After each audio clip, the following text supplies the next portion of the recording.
ठाकरेंच्या शिवसेनेचे माजी खासदार विनायक राऊतांसह कुटुंबाच्या विरोधात गुन्हा दाखल करण्यात आलेला आहे। विनायक राऊत यांची सून गिरीजा राऊत यांच्या तक्रारीच्या नंतर जादूटोणा कायद्याअंतर्गत गुन्हा दाखल करण्यात आला आहे। राऊत कुटुंबानं गोमूत्र पियायला दिलं तसंच डोक्यावरचे केस कापल्याचा आरोप सून गिरीजा राऊत यांनी केलेत।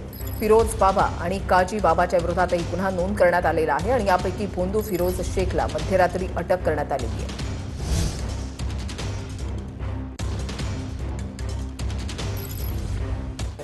अघोरी कृत्य जसं की वेगवेगळ्या बाबांकडे इलाजासाठी म्हणून घेऊन जायचे, मग ते बाबा त्यांच्या परीने इलाज करत होते।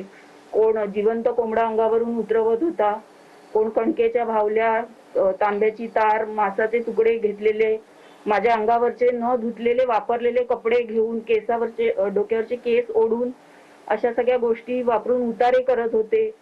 कच्चं गोमूत्र किंवा हळद खायला देणे किंवा हे सगळे देवीच्या समोरची ती जी अगरबत्तीची उधी असते ती तीर्थ म्हणून असं एवढं पेला भरून प्यायला देणे, असं सगळे विचित्र प्रकार। म्हणजे फक्त त्यांच्या मुलाचं एक हे की तो शारीरिक संबंध करण्यासाठी असक्षम आहे हे लपवण्यासाठी त्यांनी हे सगळं पूर्ण प्लॅनिंगनी करून माझं आयुष्य बर्बाद केलेलं आहे।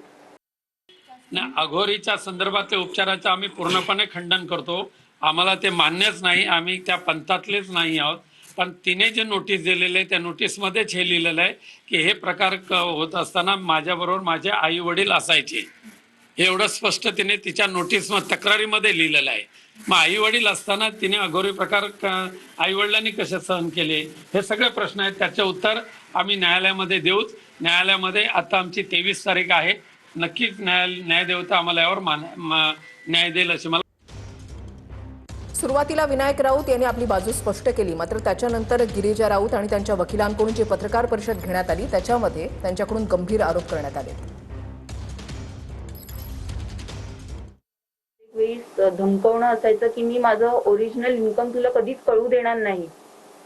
दिस says a lot about it. आणि HDFCच्या ह्याच्यातले सगळे व्यवहार तो करत होता, त्याच्या अदर बिझनेस ह्याच्यामध्ये किंवा त्याचे कुठे जिथे त्याला पेमेंट करायचे असे, आणि मला त्यांनी कधी इन्व्हॉल्व केलं नाही आणि आय नेव्हर टूक interest in that. But he शक्यता मी नाकारूही शकत नाही की तुम्ही जे बोललात ते असूही शकतं, because I never went into detail for all that.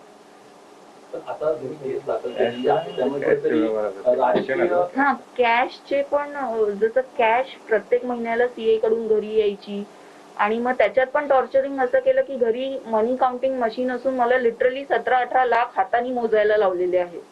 म्हणजे विकृतीची ही पातळी ही गीतेश राऊतनी गाठलेली आहे। मनी लॉन्ड्रिंग सुद्धा याच्यामध्ये काही फॅक्ट्स आले जेव्हा हे आपण FIR मध्ये तेव्हा घेतलं नाही, पण काही कारण का त्याच्यात हे त्यांनी स्वतः बघितलेलं आहे। ते एक भरपूर सारे कॅश यायचे त्यांच्या घरात, काही फ्लॅट्स आहेत जे रेकॉर्डवर नाही आहेत, म्हणजे ते लपवले गेलेत, असे काही आहेत। ते एव्हिडन्सच्या नंतर आपण त्याच्या एन्फोर्समेंट डायरेक्टरकडे आम्ही ह्या FIRच्या बेसवर अर्ज करणार आहोत। करणार आम्ही ED मध्ये तक्रार करणार। यांचे जे काही आहेत व्यवहार, बरेचसे व्यवहार त्यांनी बघितले, तर ते ED मध्ये आम्ही ह्या FIRच्या बेसिसवर, वेगळ्या FIRची गरज नसते, ह्या FIRच्या बेसिसवर आम्ही अर्ज करणार।